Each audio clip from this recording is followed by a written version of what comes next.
guys. Good morning and welcome to the Warrior X Kingdom community. We're so excited to join with everybody this morning. And I'm excited to introduce not only my girlfriend, but a special guest, Jenilea Thomas. She is a pediatric nurse practitioner, transformational leader, wife, mother, and passionate advocate for refining what leadership truly means in the healthcare and beyond. With more than 17 years of experience in pediatric critical care, she believes leadership is not a title, it's the impact we have on the lives of others. Throughout her career, Jenilea has been nationally and internationally recognized for her work in rapid response systems, critical care education, leadership, and the advancement of advanced practice providers. As an educator, mentor, and leadership coach, she's passionate about helping others discover their potential, step into their calling, and lead with purpose, authenticity, and courage. Her mission is simple, yet profound, to inspire and develop leaders who not only excel in their roles, but also change lives. One interaction, one decision, and one moment at a time. Jen, welcome to the broadcast. I'm so excited that you're here with us this morning. Thank you. I'm so excited to be back with you. I know Yes, this is our fourth session, so it's very exciting. that's what I was going to say. A fourth session on teaching on leadership, and it's a wheelhouse of yours. Your lifestyle represents it. You have so many areas of impact in that. So this morning, I know you were talking about coming in and teaching about developing yourself as a leader. Yeah. As we walk through these different leadership, we tend to focus on how do I develop my team? How do what skills do I have to be a leader? What do I do in different atmospheres? How do I lead in those? But we don't always talk about how do I develop myself as a leader?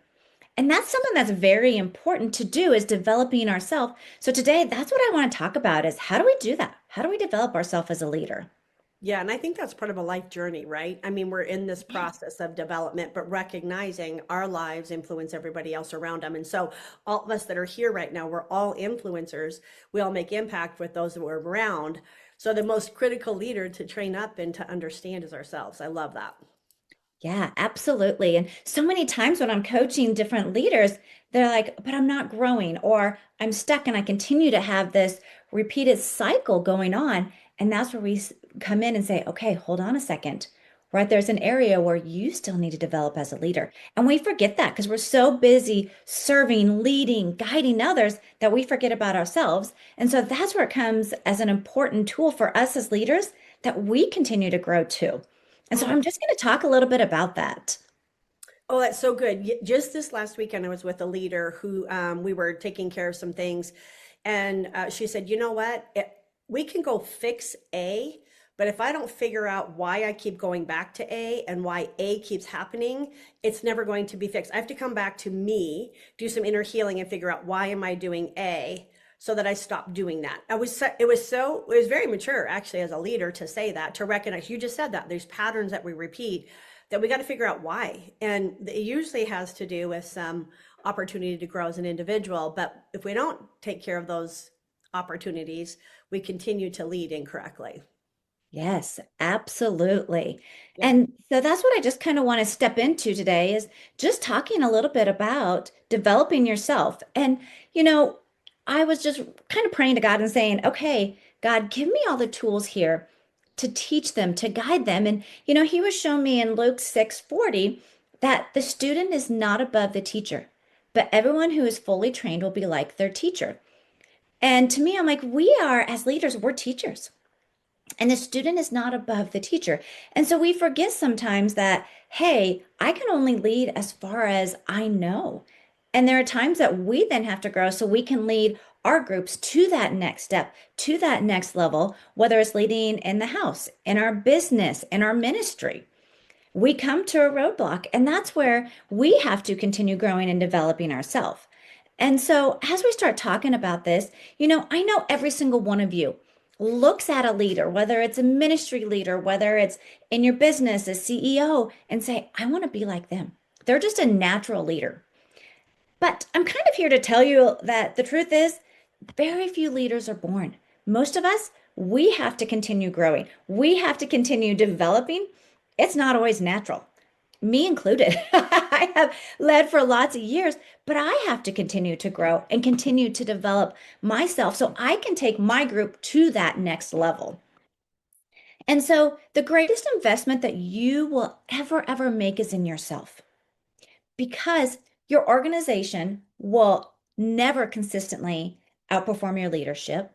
Your family won't consistently grow beyond the example that you are setting, that you are leading, and your team cannot rise above your capacity to lead. And so, with that, I want to start talking about how leadership begins. How do we develop ourselves? And that's with going into the inside, into our hearts, because great leaders lead themselves first. And so when I say that, the first thing that comes to mind is, above all else, guard your heart. For every single thing you do flows through it. And we know that from Proverbs 4:23. But sometimes we don't always apply it when it comes to our leadership. We do it when we want to, okay, I got to protect my heart. I got to protect my family. We got to guard our children's hearts. But also, we have to guard our hearts because everything that flows from it. And so when we step into leadership, we have to have a healed heart. And so many times we look at, okay, a business owner who doesn't manage stress, they get all discombobulated when something happens, or a past stress comes up and they're asked about it, or finances aren't meeting where they need to be, or a manager that doesn't control their emotions. I mean, how many of you guys have had managers that they don't control their emotions and you see the ripple effect of it? That's all because of the heart. That's all because of where our heart is at. And so, or maybe in ministry, if you guys are in ministry, a leader who neglects their relationship with God, they start serving from this emptiness, this empty cup, instead of the overflow that God created them to flow through. So leadership begins with investing in ourselves. And so once we start investing in ourselves, we find out our heart. What is the real motive of our heart? Where is our heart at? How does our heart feel? How do we react in certain situations, and where are we at? So when we look at our heart, many times different conflicts are going to arise. That conflict arises and we go, why am I reacting this way? What emotion is this pulling and why? And so many times it's like, oh, it's because this person is constantly bothering me, or this person is constantly picking on me, or you know what? It's just just the way that society is right now. But reality is it's our heart and our broken heart. And I will tell you, I went through a big transition this last couple years, and I had the best leadership position. I love leading and guiding, and God turned the faucet off. And I had to go back in because I kept going, gosh, I feel like I'm failing. And I had done things over and over and over and built and grew and grew. And then it'd get to this point and it was over. And it didn't happen once, it didn't happen twice, it happened 3 times. And so as I was going through this transition, I sat down and started doing these heart healing sessions and saying, why am I stagnant in my leadership?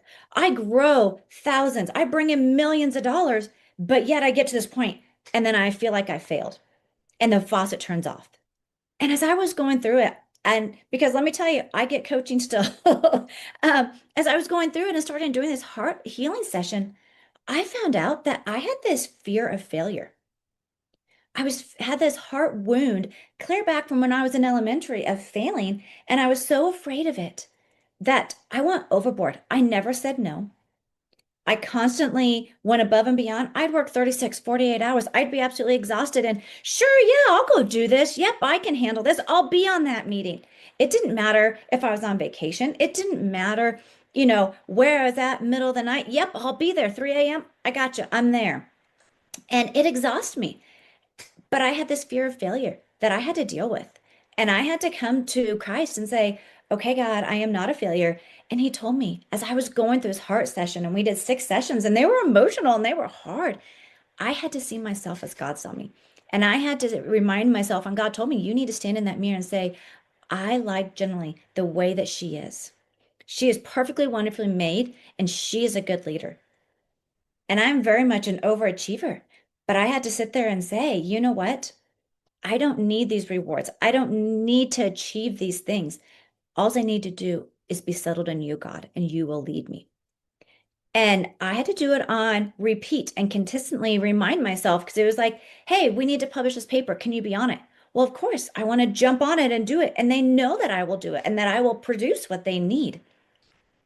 But because of that, I was stuck. And it was so interesting after 17 years in leadership to be at this really high level and then be stuck and not be able to move forward. But it all comes from your heart. So I realized that, you know what? I had to sit and look and go, okay, I'm stuck here. Now, how do I progress? And going through that, it opened doors. And it's so interesting because all of a sudden I got to this next meeting and they're like, hey, Jen, we need you to go on and do this book chapter. And before I could even think about it, what came out of my mouth was, nope, I don't have the time and capacity right now to do that. Why don't you ask? And I gave this person's name. And I shocked myself because I had never said no before. And I didn't know how to say no. And it was a little shocking to me. And I just kind of sat there and they're like, are you okay? I'm like, yep, I'm great. And I'm thinking, okay, Daddy God, where did that come from?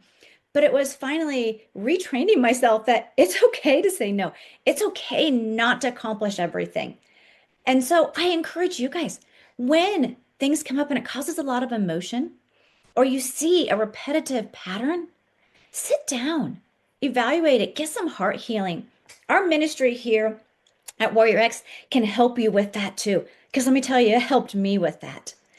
So think about that because that's where we get stuck. That's where we quit developing.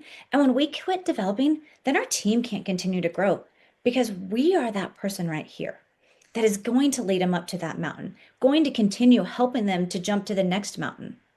So it's so important that we evaluate where our heart is and take the steps to start healing that so we can heal. Candra, I'm sure you've had the same thing.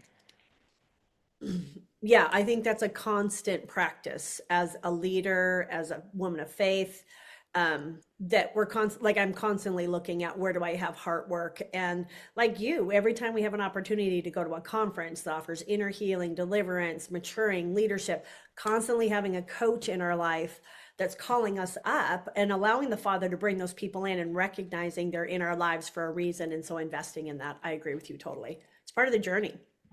It is, and it's a fun. And she said the key word, it's a journey. Hmm. Because there are times where you're growing and growing and growing, and there's times where you're going to just stay and just build that foundation and just be settled. And so as you're going and growing, you have to develop in four different areas.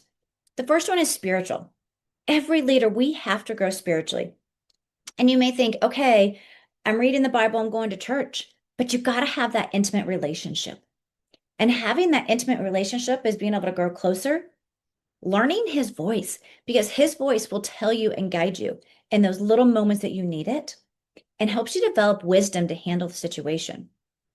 It amazes me, like spiritually, I knew God and I was growing with God, but it wasn't until I joined Warrior X that I really grew to say, hey, I can hear him and this is what he's telling me, and these are my next steps that I'm going to take. And so as you start growing in leadership and start leading more, then is what's going to happen is every single thing that, hey, I don't know that I can do this. I've never led here before. Every fear that you have is going to come up. And the enemy is going to use that to attack. And that's where that spiritual wisdom will come. And so you have to grow spiritually. You have to invest in going and, get into that Bible, hearing God, journaling with God. I will tell you, when I was in leadership, there was a spirit of Jezebel. There was a Python spirit that I had to learn and to recognize and had to manage. And God showed me how to manage it. I would go into my office. I'd pray over my office. I'd pray as I came in. And every morning he said, go and make 3 laps in your units and pray over your units. And I would have to do that every single day. If I didn't, the spirit of Jezebel would come up and you would see it every single time. And I mean, I did this for year after year after year. I did it for 8 years before he said, you do not have to do that anymore. But you follow that. And it's interesting because I didn't always recognize it at first when I was a new leader. And it was one of those things, there was this conflict. We'd be starting to grow or to build. And then all of a sudden, it was like a urge. Now we have a hiccup. Somebody came in. No, you can't do it that way. No, you got to follow this main campus. No, you can't build that second hospital. And it was that recognition of, wait, this is a Jezebel spirit. And anytime I progressed, there was something that was like a roadblock. But when God started showing me this and I would walk around that unit, those days never had a single roadblock. Or if something came up, he'd be like, hey, here's how you handle it. Hey, here's the policy that actually exists. And it would just appear on my laptop. Like we'd be in the middle of a meeting and some hiccup would come up and all of a sudden pop open with this policy. And it's that having that spiritual wisdom that was so important. I always was like so fearful of all these different spirits, the satanic and all that. And so I avoided it. I don't want to read about it. I don't want to know about it. But as I started anointing, walking with God and all that, he told me, don't be fearful. You've got the power in your hands. Put on the armor of God. You got it. And there was one day that I went into a meeting. They called me into a meeting and they're like, hey, we want to know what is your keys that you're leading with? Why is your unit growing? Because my unit went from, we opened a 8-bed unit, a PICU unit, and we're not going to take patients who have a breathing tube. You're not going to take these specific cardiac patients, these pulmonary patients. And within 3 months, we're an 18-bed unit taking all of those. And within 2 years, we had to grow to a whole new unit to be a 24-bed ICU. And everybody was staying. The retention was high. People were growing. All of a sudden, they saw all these people going and becoming like just competent. Like there was one girl that she was just always so nervous about everything, always nervous. I don't know if I can do this. I don't know. I think this is the right answer. She was so brilliant, but she didn't have that confidence and she grew in that confidence. In those 2 years, when she would go in and fill PRN or if they were short of the main campus and they're like, who is this? How did you do this? And we were almost hidden behind this bush. God gave me this blessing of being hidden behind this bush. And all of a sudden, they were trying to rip out this bush. And oh no, we got to make everybody the same. So what you're doing at this campus has to happen at this other campus, which I was not a leader over. And it was very interesting. So I went into this meeting and I just kept praying to God, saying, God, it doesn't work there. Do not take this. This is something special for this campus. The main campus needs something else, and I can't equip them. And I went into this meeting and I just had this nervousness and my stomach just hurt. And I didn't sleep. And I go in and I sit down and I look across. And the guy that was sitting across me, I saw 3 snake heads come out. And my eyes were this big. And I'm like, oh God, how am I going to handle this? How do I do this? And he said, take off the heads of the snake. And I'm thinking, how do I take off the heads of the snake? I'm at this side of the table. What am I supposed to do? And he said, just pray. Just pray. And remember, in your hand, you have a sword. And so I just started praying Bible verse after Bible verse in my head as we're going through it. I really don't know what he was saying at the beginning of that meeting. But by the end of that meeting, I had, just prayed and just binded any evil spirits. I said, you know what? Nope. And I just kind of took my hand with my pen and I was going like this. God, I'm just cutting off the heads and just talking with my hands, doing this little motion. I'm sure they thought I was crazy, but I just continued doing it because you know what? I was not going to lose to this. And God told me to. So I did it. And as I was doing that, everything just started coming down. And then next thing I know, here came his head and smile. And he said, you know what? I agree with you. This is okay for West Campus. And we don't need to do this at main campus. And I walked out of that meeting going, wow, I really don't know the conversation, but I know I just fought a battle. And that battle was a spiritual battle.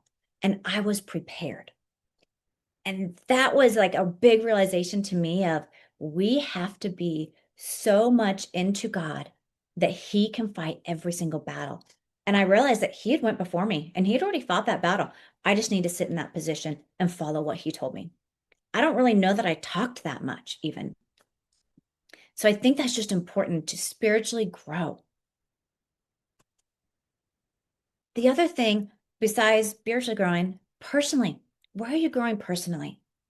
Look at your life. There's areas in your life that you're going to struggle with. And as much as you say, hey, I'm going to put this at my home box, this at my work box, the two will coincide. The two mix and match. If there's issues in your marriage, with parenting, in your finances, take the time. Because even in the business world, even in medicine, where I don't deal with a ton of financials, You will. And you will have to be a good steward of the resources. When you're asking for me in medicine, the amount of ventilators, the staffing, how it's, going to affect the budget, the expansions. So deal with your finances. Grow in your finances of, hey, here's an area. Let's make it better. In your marriage, grow in that relationship. Because the same guy that you're married to or lady you're married to, some of those same personality traits that drive you absolutely nuts, guess what? Those are going to be the employees underneath you. And you're going to have to deal with them there too. And you'll see it. And they will drive you absolutely crazy. But if you figure that out and you heal that and you invest in that, guess what? It doesn't matter then. And you're like, oh, got you. You're like my husband. I've had that many times. The other thing is physically. Physically, you have to take care of yourself. You have to develop yourself physically because there's going to be stress. There is going to be anxiety, and you have to be able to handle that. So physically, are you eating healthy? Are you exercising? Let me tell you, I run miles. When I've had a stressful day, I run miles, and as I run, it's like everything just goes away. And then I'm able to handle that situation. I remember there were days that I was in the ICU and it was stressful and it was crazy and I was in leadership, but I was getting pulled to the bedside and I was trying to manage everything and the world was blowing up around me. And God said, go run. And I said, I have heels on. He said, go run. And so I did. I just went in and you guys are going to laugh at this, but you know those patient socks that have the little booty things? Oh, I put those on and I went and I ran around the hospital and I just kept running and running. And at the end of it, I stopped and all of a sudden the solution came. So be physical, be into it because that's sometimes how God's going to speak to you. I mean, I look like a total fool in my skirt with these little hospital socks on, but it's what you have to do. And it's stepping into that and keeping your physical health because otherwise there's so many leaders and you'll see them. They have heart attacks, they come with cancer. All of a sudden their health is poor and they can't lead anymore.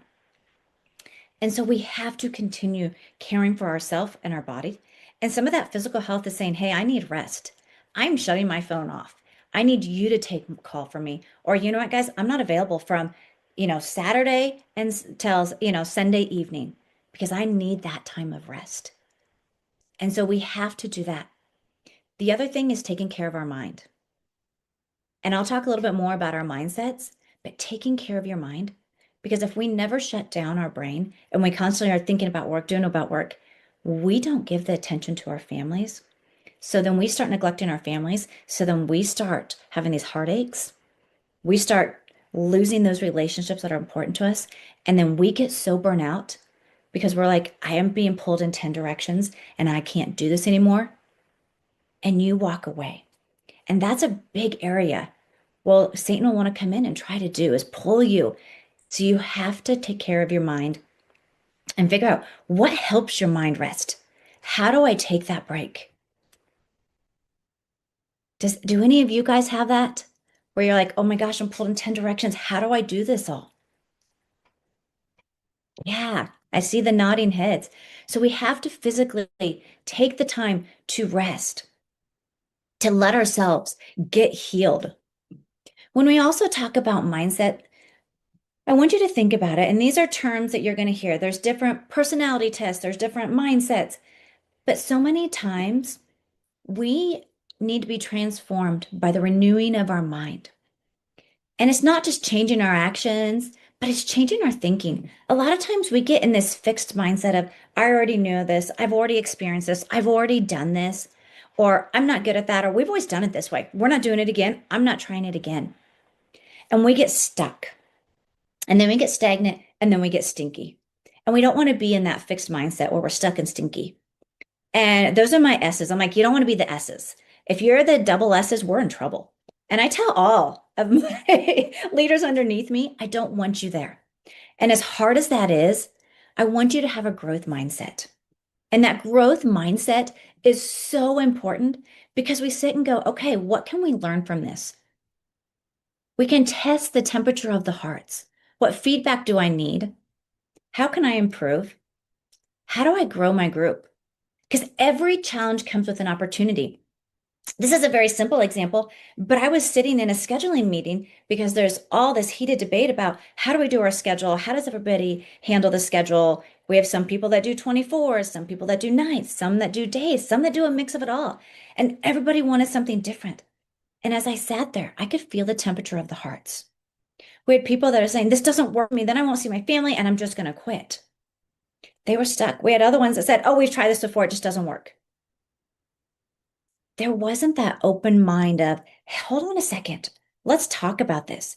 Okay, so day shift, what is it that you see that you need? Okay, you're 24th. Okay, you're mixed. And just taking that temperature, it was hot. That temperature in that meeting was so high, and everybody was looking at what is best for me? What is best for me? And even the leaders have said, I'm not doing these 12-hour shifts. Oh, I'm not doing 12-hour nights. You're not going to make me do that. And it was all about what's best for me instead of, hold on a second, what's best for this group? It's having that mindset to look at it and go, okay, we can look at all these aspects. I hear your hearts. I hear your concerns. Let's take it one step. Let's look at this individual and this individual group and this individual group. And then how do we put it into a big picture? And just taking that temperature down by having that growth mindset. And I know that's just a very simple example. It changes how everybody thinks, how everybody reacts. And then it allows you guys to grow and to change what's going on in that environment. You know, I do this a lot when I'm in system meetings. I look at it and go, okay, we're looking at it from the system perspective, but I got to look at it from a bigger mindset. Yeah, it's great for our system from this top level, but you know what? That top level has rippling effects all the way down to the bottom. And so how does it man, how do we do this at the department? How does this affect then that individual to that patient? To even bringing people in from the outside. How does it affect our community? This decision that we are making up here. And you have to be able to look at that big picture. But in order to do that, you have to have a healed heart, that you're not looking at what is best for me and going into this for what is best for me or what is best for my group. But hey, let's look at overall picture. But as you start going and growing, you can say, okay, God, teach me here. What do you want me to see? Teach me where the gaps are, God. Show me these gaps that then I can step into and I can provide the wisdom for that. And that's where that spiritual growth comes from is, okay, show me, God, guide me. Where do I need to improve? What's happening here? You know, and you start going from looking at who made this mistake to how did the system allow this mistake? Where is this system gap? Where's this need? And how do we address it? You know, how to make everything better. And that is the big mindset that has to be changed. And then as we continue to grow and see that bigger picture, then we start building and we start seeing this mature system. We start seeing this maturity grow within your group. And that's where then you get to start taking time for yourself to say, you know what, I can step back from here. Why don't you take this? Or I could say, hey, Maria, I've seen this. You've been growing. You've been following. You've been leading here. Let's grow you. Here, you take this piece. I'm going to allow you to lead here, and I'm going to take that off my plate because then you know what? That's your time. You get to step back and have a little bit of rest because you get to allow others to lead, to delegate, and grow that piece. And then you're also developing you as a leader too, as you are delegating more to others and growing them. Does that all make sense?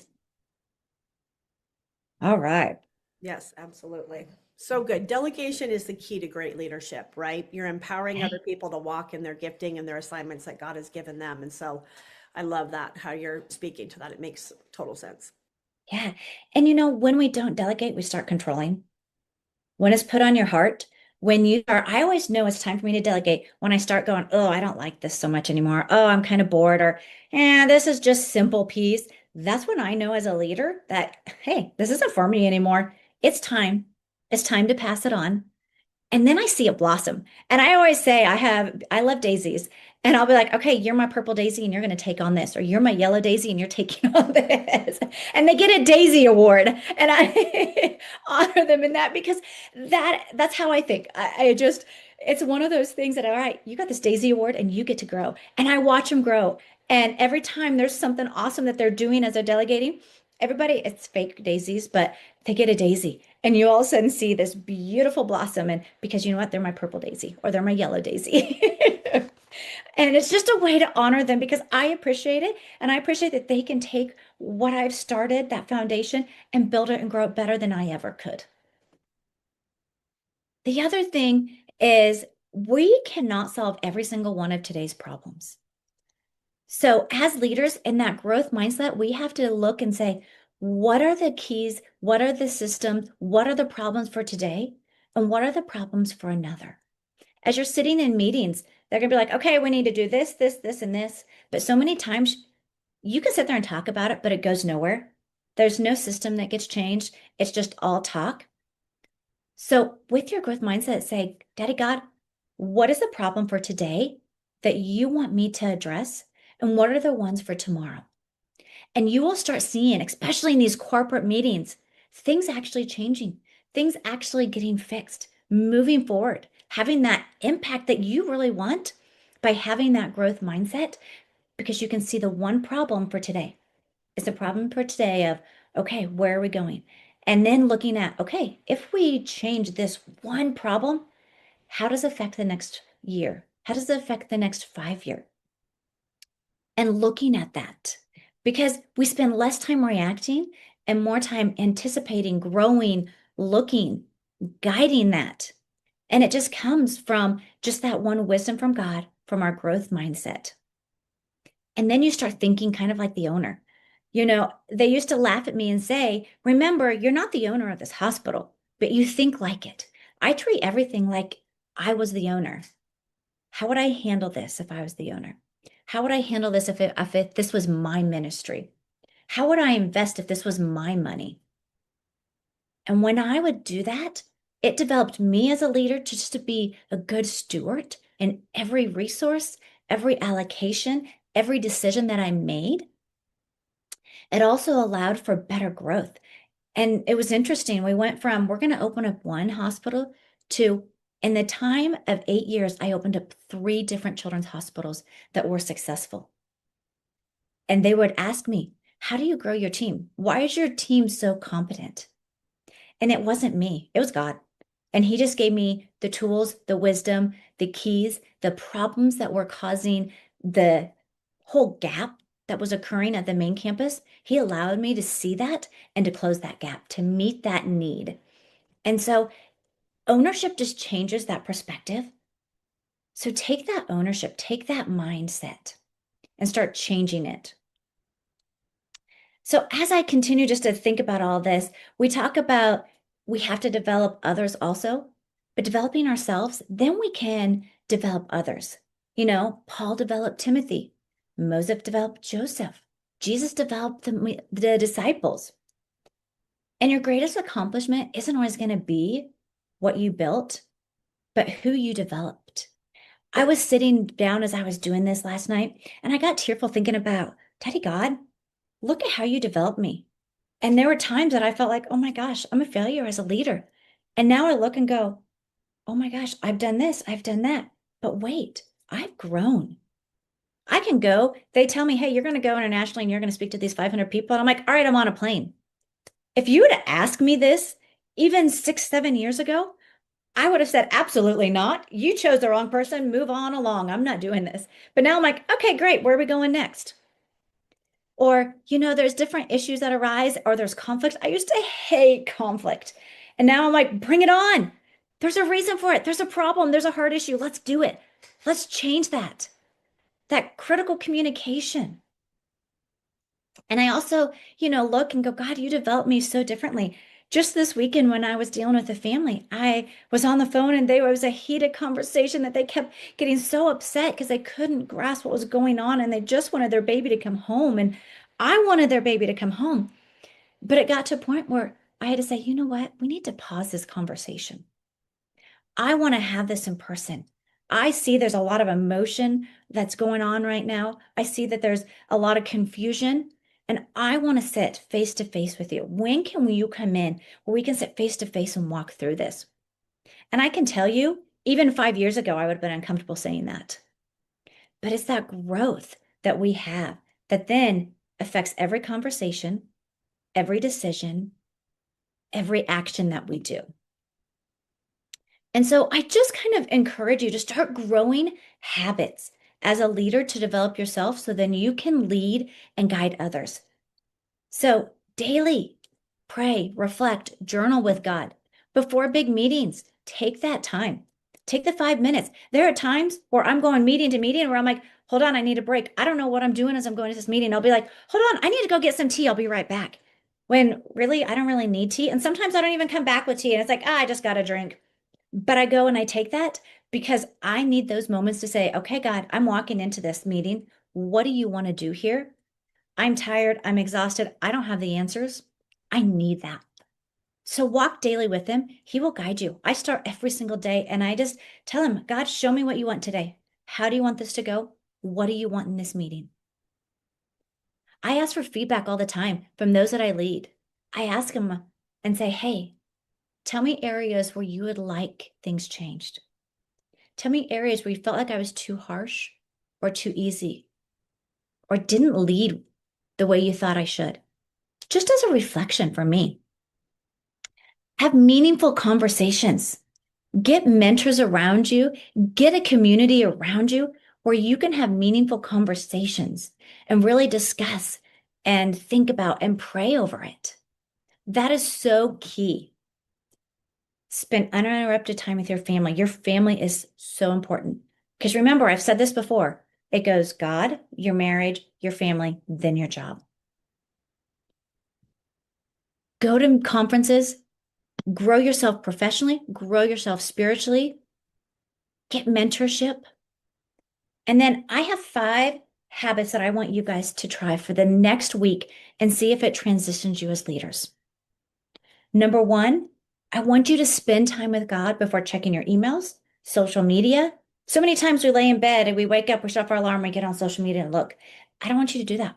I want you to spend time with God first before you even look at the emails from work, look on social media, talk to anybody in the house. Take that time. Get up early. Spend that time with God. 2, read something that stretches your leadership. We are what we listen to, what we read, and the people we hang out with. So read something that stretches your leadership. Read something that grows you. I want you, number 3, to encourage either an employee, a coworker, or family member every single day. Find that one person, say, Daddy God, who needs this encouragement today? And encourage them. Number 4, ask somebody you trust for honest feedback about your leadership. That's how you start growing. But ask somebody that's worthy of their feedback. And number 5, this is what's going to really challenge you. And this is what I did that started growing me more and more spiritually. Make one difficult decision based on biblical values rather than the convenience. Yeah, it's easy. Let's just go ahead and go with that. No. Okay, God, I'm going to do this based on you. Base one difficult decision on biblical values, because that will then transform the atmosphere, transform your leadership, and transform where your company, where your ministry, where your business will go. Because small, different little steps is going to affect how you grow spiritually, physically, emotionally, and how you grow as a leader and how you develop yourself. I'm going to pull up here. I had a leader once talk to me about these trees. Hold on, I'm going to pull it up here for just a second. This is what she told me once. When I was coaching with her, she said, this is how you need to think about leadership and yourself. Imagine 2 trees planted on the same day. One tree spends all of its energy growing branches. It looks beautiful, has all these flowers. The other spends years growing deep roots. At first, the first tree looks more impressionable. It's taller, it's broader, it's beautiful, it's so visible to everyone. But when the storms come, one falls, the other stands. Leadership is the same. Most people focus on growing their influence of, oh, this looks beautiful. I'm going to do this. It looks great on this side. And they've got all these beautiful branches. But God grows it, starts focusing on growing us from our roots, from our character, integrity, wisdom, humility, faith, and love. The deeper your roots become, the greater influence you can have. So don't chase all the beautiful things. Chase growing God in your heart and growing those deep roots, and everything else will follow. And so I have thought about that over and over. And when I go into things, I say, God, am I growing the roots or am I growing branches? If I'm growing the branches, stop those branches. I don't want to grow branches. I want to grow the roots. So today, I just want you guys to take away those 5 keys and see in a week. Reach back out to me. Tell me, how did that go? Did it change things? How did it feel? Because sometimes it feels uncomfortable at first, especially when you're making biblical decisions versus what feels good, that conventional worldly decisions. All right, Candra, tell me, what are your thoughts? Amen. Amen. I love it. There's so many good thoughts and good conversation, and I'm going to save it for our family time. What I want to do is generally, if people want to coach with you in business, in marketplace, in leadership, in discipleship, they can reach out to you at hello Candra at allforhim at gmail.com. Am I saying that right, Candra? Yes. Hello, Candra, all for him at gmail.com, and connect with us. And we would get you in front of Jenilea for a free strategy session just to see if you guys connect, how she can serve you, and or be able to coach with her one-on-one. A lot of times when we're figuring out conceptually or trying to figure out a plan or a strategy, there's nothing better than getting in front of a coach and helping that individual see from an eagle eyes perspective for you. And generally, you're so good at that. So I want to invite people that there's an invitation there. And as we're finishing up this live part of this, I'd love for you to pray over us, and then we'll transition into our community where we're going to have a deep discussion about all of this. So will you pray us out of this time in our session? Yeah, absolutely. Daddy God, I just thank you for everyone that is here with us today, everyone that's going to hear this later. God, I just thank you for the leaders that you're developing. I just pray that you speak to their hearts on areas where they need to grow, on areas where they're struggling, God, and just elevate them. Bring them the community, the mentors, the guidance that they need to continue growing themselves. Because, Daddy God, above all else, growing in you is the most important thing. And that is where we lead from. And God, I just thank you for this time, for this opportunity, for this message that you have laid on my heart to share with everyone else. And I just pray that it will resonate, that it'll help and grow people to know you more and to lead from you, Daddy God. And I just thank you for everything you've given us and for this time. In Jesus' name. Amen. Amen. Jen, thanks for being with us and pouring out your wisdom, and charging all of us just to take the week and apply some really simple principles, but intentional principles that's going to make a shift in our lives. So thank you for that. I bless you and love you.